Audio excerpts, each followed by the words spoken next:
Man, the receiver room is pretty deep. You have quite a few players that can make some plays, but is there a player that can make the play, that can be there when you need the play? Pittman struggled last year. Pierce showed flashes. Now we have Downs. Ashton Dulin is a rotational deep threat. We're going to talk about the receivers today a little bit. And previously we talked about the quarterbacks, running backs. We talked about the tight ends next. So if you enjoy Colts content, NFL content, stick around. Make sure you like, subscribe, put the post notification bell on so you don't miss any future videos. So, first of all, I want to say there's 14 receivers, and less than half of them are probably going to make the roster. Half or less. 6 receivers, that's Chris Ballard's cup of tea. He doesn't normally have more than that. No need for more than that. Really, 6 is probably what Chris Ballard's going to go with. But there are 14 receivers on the depth chart right now. And I'm also using OurLads.com for the Colts depth chart because the ESPN depth chart, if there are so many players, ESPN will not show them. They will show the ones that are the highest up. So OurLads.com shows every single player in the depth chart. So we're going to start right at the bottom, and then we're going to work our way up to the big game. The big names, the ones that everyone knows. So as we start here with Cody Case, you probably never heard of him. He's 5'10", from Illinois, the rookie. He's a UDFA. Thing is, I looked at some of his stats. I looked them up a little bit, and it seemed like he was a special teamer. So it seems like Chris Ballard, looking at this guy, Chris Ballard's like, hey, we can use some special teams competition. Let's get him in here. That's what I'm thinking Chris Ballard's thinking with Cody Case. But there's so many other players in this roster. He's so far down the depth chart. They're going to have other people who are going to do it better. And I know he has some experience at Illinois in college doing it in the Big 10. I believe Illinois is in. Or the Big 12. I believe it's Big 10. So he's going to bring some special teams competition. Not much production in college, really receiving.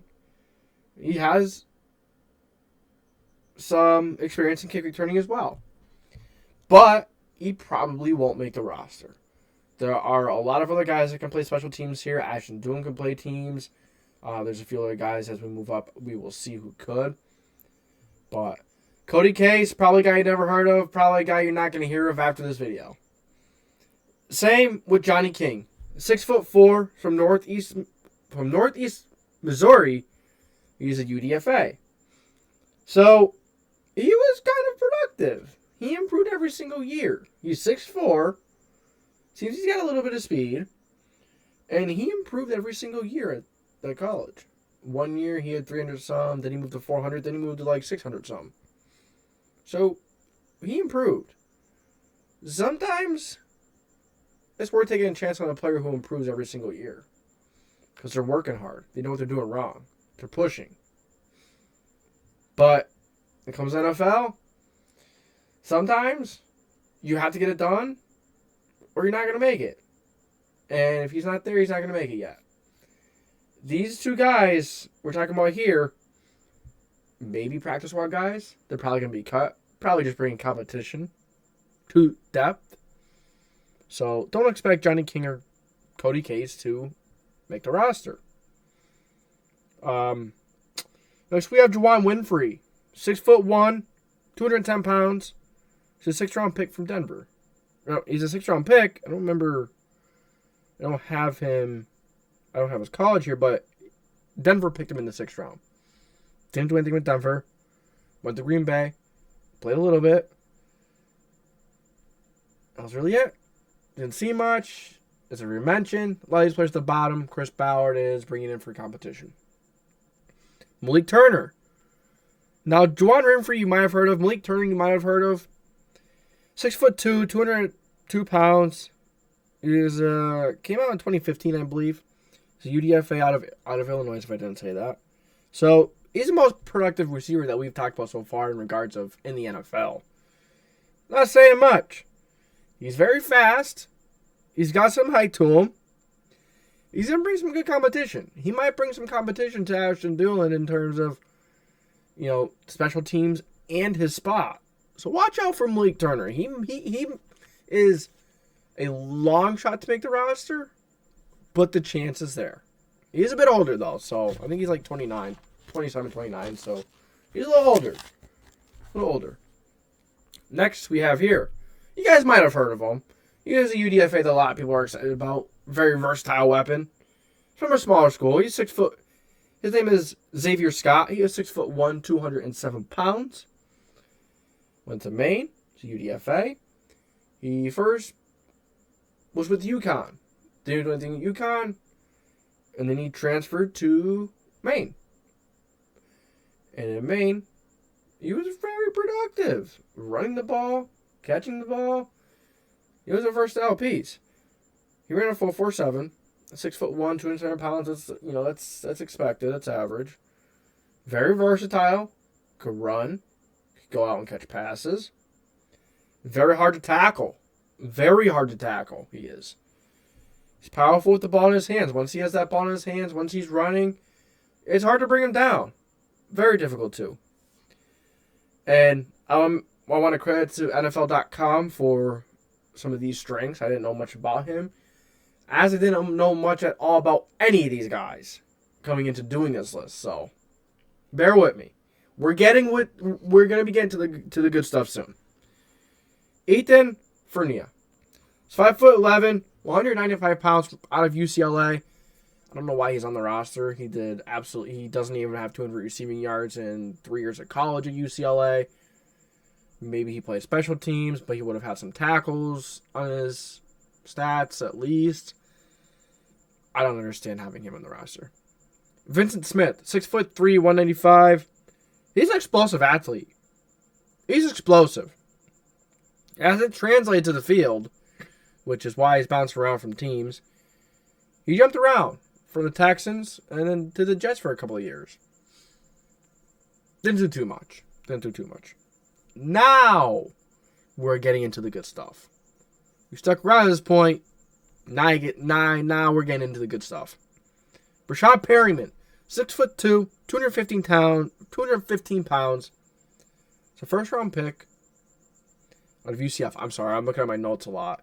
Once I get up to the guys that we know more, I won't be looking at my notes as much. But now we get into the guys we're more familiar with. Now we're starting to get into some names that, hey, I know that guy. It's no longer who's this guy? Ethan Fournier? No disrespect. Just being honest. That's exactly what you're thinking. So Brashad Perryman, he's a very high value role player. He's got speed. You're in a very fast 40. Now, he had some very good years with the Jets. He just had some very good years and kind of like in the middle of his career to this point. He's had a 600-yard season, almost a 700-yarder, a few 500s. Brashad Perryman is going to be a phenomenal role player as long as he makes the roster, which I think he will make the roster. Speedy, throw him in there 2-3 plays a game, make teams respect that deep threat. Imagine Anthony Richardson's arm and Brashad Perryman, which is insane 40 time. Got Anthony Richardson with a cannon of an arm. It was also a signing to, it's also an insurance policy for Josh Downs. Pittman has been dealing with injuries, so really an extra guy to get in the room, get him familiar with, the playbook, the locker room, the people he's playing with, the quarterback. Get him used to that atmosphere in case something, tragically does happen and neither will be ready to go week 1. So throughout his career, he has almost 2,500 receiving yards, 16 receiving touchdowns. This is where it gets crazy. 16.2 yards per reception. That is incredible. Thing is, injuries are a problem. He gets injured quite often. And we don't need any more injury problems. But being a role player, he may not get injured. May not be out there too much to get injured. So, Brashad Perryman, fantastic role player, fantastic role wide receiver, a depth wide receiver. Now move on to Mike Strawn. This guy, you may ask yourself, what is going on with Mike Strawn? He's still on the roster? He's still on the team? What? Yeah, he was a 7th round pick a couple years ago out of Charleston. 6'5", big frame, dominated the lower competition, which is what you want to see when you come into the NFL. You have to dominate that competition to really show a team and to really kind of get a chance at the next level. So there's been plenty of times where this Colts room has been thin. Injuries have been bad. Yet, Mike Strawn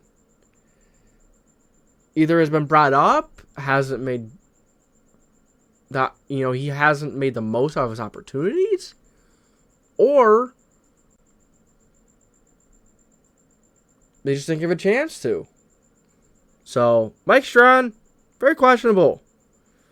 He may lose his roster spot. He may lose it. Maybe a guy like, Xavier Scott, who is a very versatile weapon. Which would be cool to see. It'd be interesting to see. And you have Ashton Dulin. Now we're really getting to some names where you're like, yeah, I know that guy. Yeah, he's definitely a Colts wide receiver. Ashton Dulin, 6'1", 215 pounds out of Malone. He was an undrafted free agent a couple years ago. He's an incredible special teams player. First off, let's start with that. Usually if you're not the top 3 receivers, top 4, and you don't get significant playing time, if you don't play special teams, then Chris Ballard don't want you. Ashton Dulin, he gets some playing time. And he's a pretty damn good special teamer at that as well. Very good special teamer. Great gunner. Always gets down the field. And he is a very solid rotational deep threat. So you may ask yourself, what's kind of the point of Rashad Perryman if you have this guy? Perryman is proven. Dulin's proven to some point. Perryman has just had production that Dulin has never sniffed in his career. Yeah, Perryman the last 2 years is not that impressive. It's like, yeah, has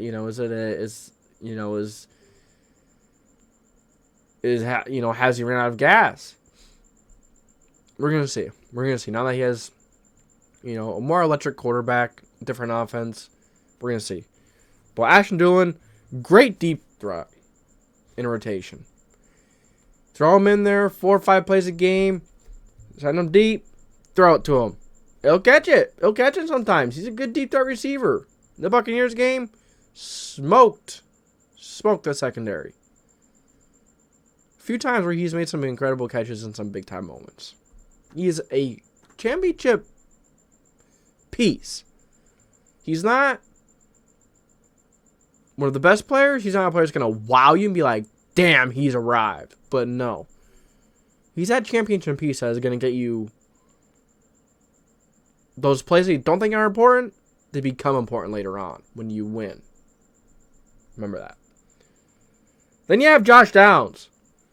Definitely one of the smaller receivers in this room that are expected to make the roster. Drafted in the 3rd round. Wait, was it the 3rd? Yeah. 3rd round out of North Carolina. He's small. 5'10", 175 pounds. Yeah, he's small. He's not a Chris Ballard type of receiver to draft or just to bring in general. But Ashton Dulin, he creates separation with ease. He's can be reliable. Once you get him the ball, it is very difficult to bring him down. He's a playmaker once he gets that ball. Size does suck. But you know what? It's not the size that matters. It's what you do with it. That's what matters. And Josh Downs did it very well in college. And he's going to be a slot receiver early on in his career, considering how small he is. But I think he will eventually be able to play boundary a little more consistently and ultimately be effective at it. But he brings an element to this team that no other receiver in this room brings, maybe outside of Isaiah McKenzie. All the other receivers are big, don't create a ton of separation. I mean, Isaiah McKenzie or Josh Downs isn't wildly fast, but he's fast. He does a lot of things extremely well.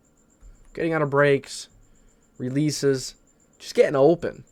He gets it done. He's going to be a very important weapon for Anthony Richardson. You know, in the beginning of his career, he's going to fight with Isaiah McKenzie. He's going to battle with Isaiah McKenzie for slot time. As his career goes on, I think he's going to start getting some boundary time. Right now, you have Pittman and Pierce, who are incredible boundary receivers, who we will talk about in a moment. Josh Downs. It's unfortunate that he's small, but I think he's going to make quite the difference. You turn the tape, wow, he can separate. That's important for a young quarterback, and he's reliable. He has good hands. It's important for a young quarterback. Pittman and Pierce have that as well. Talk about them. Isaiah McKenzie's next. Kind of like Josh Downs. He's small, but he's that receiver that you can trust on third downs. You know he'll be there where you are expecting him to be. He's sneaky on third downs. Kind of like the Ashton Dulin situation. He makes those sneaky plays, and they matter big time. Those third downs, there's those fourth and shorts, those third and shorts, those third and mediums. This is what Isaiah McKenzie excels at. He's fast, too. He is fast, and he's got good hands. We got ourselves a nice receiver. Slot receiver in Isaiah McKenzie. Incredible. He brings phenomenal competition to Josh Downs. I almost said Ashton Dulin. Josh Downs in the slot. Although it should be the other way, the other way around. Josh Downs is bringing competition to Isaiah McKenzie. But having Isaiah McKenzie there makes Josh Downs need to work harder to get more time. It's important. Competition is a healthy thing. All right. Oh. Wrong flip. Wrong way. All right. Now we got Pierce and Pittman are the last two. Talk about Pierce first. 6'3", 211 pounds, ran a wildly fast 40 for his size, his athletic ability. He's an explosive athlete for how big he is. Insane. He's very fast for how big he is. Just said that. He's a very high ceiling. I think out of all the receivers in this room, he has the highest ceiling. Pittman, listen, his ceiling is kind of there. He's kind of just about there, if you ask me. Now, granted, he hasn't had great quarterback play. It's been very hard to catch on to the culture, to, just to something and have something to believe in. But Pittman has shown signs of just being inconsistent and struggling at times, making bad plays. Last year, he fumbled a few times, and in pretty big moments as well. He also dropped a few passes that were to him. The Washington game, Sam Ehlinger threw it deep to him. Would have been their chance to maybe get into field goal range and kick a field goal and win the game. Ultimately, Pittman dropped it. He was open. In the NFL, that's wide open for how open he was. And he just dropped it. Now, he was dealing with an injury. But if you're going to be dropping passes like that, come on, man. Come on. I get it if you have an injury, it's more difficult. But you can't be dropping wide open passes like that. You had it in your hands. And he has made quarterbacks like Matt Ryan, Carson Wentz, Phil Rivers look a little better at times than when the throws are kind of ducks. Pittman may do it, though. But he's got to find consistency. I just kind of talked about Pittman and not Pierce. I guess we're talking in reverse now. But Pittman, I'm not sure if he's the guy. I'm not sure if he's the number one. He may be the best number 2 in the league. He could, but, maybe he's a good number 1. He's just not a great number 1. That's what I'm getting from Pittman right now. Now, let's see if Anthony Richardson develops, a young quarterback. Now there's a culture he can maybe latch onto. He's healthy. Well, he's not even healthy right now. But he gets healthy. It's his contract year. Maybe a different animal comes out. But if a different animal comes out only in contract year, kind of like, are you playing for the money?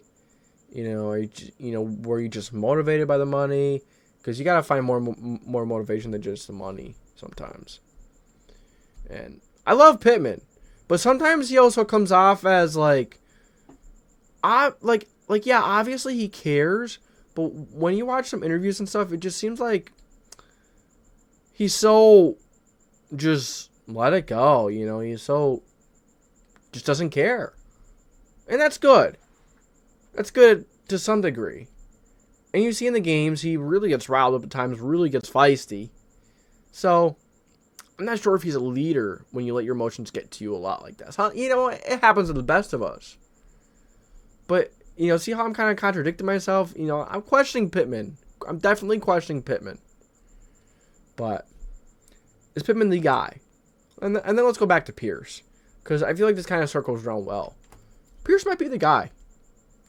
6'3", wildly fast, very explosive. Last year, him going up and catching contested passes was like nothing for him. And then you go to Mile High in Denver, everyone's huffing and puffing. The elevation makes, less oxygen, harder to breathe. And who's there making plays every single play? No matter how tired he is, you see him, he's get up and he's huffing and puffing. Out of breath, but he's still fighting. Great work ethic, great character. Incredible on jump ball and just contested passes, and the speed that he has with Anthony Richardson's cannon of an arm, if he could get it accurate. I think Pierce is going to be the number one after this year. That is my bold prediction. That Alec Pierce will become the clear-cut number one wide receiver in the Colts offense, and then all of a sudden you have an incredible a pretty damn good wide receiver one, highly explosive, and a low end one in the league. All of a sudden you have a pretty damn good receiver room with Josh Downs and Isaiah McKenzie figuring out in the slot. I said that's a pretty good receiver room if it does end up shaping up that way. So this is the Indianapolis Colts receiving room. I know the beginning was really kind of boring. You're trying to... It's like, who are these people? You don't really care. They're probably not going to make it. But at the end of the day, you want to be educated. And you want to know your Indianapolis Colts. And I felt that way when I was looking through these guys. I'm like, I want to look through these guys. You never know. Maybe one of them surprised and they make the roster.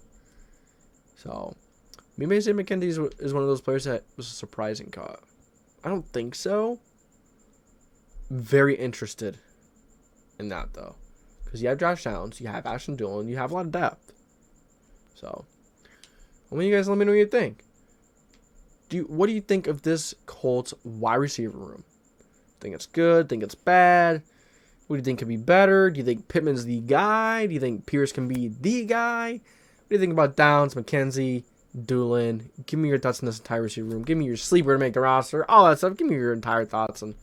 So I got for you today. So thank you for tuning in to the JDW Sports Talk Show, where every fan is welcome. If you enjoy this video, make sure to like, subscribe, put the post notification bell on, ding ding, so you won't miss any future videos. This is the JDW Sports Talk Show. Signing off.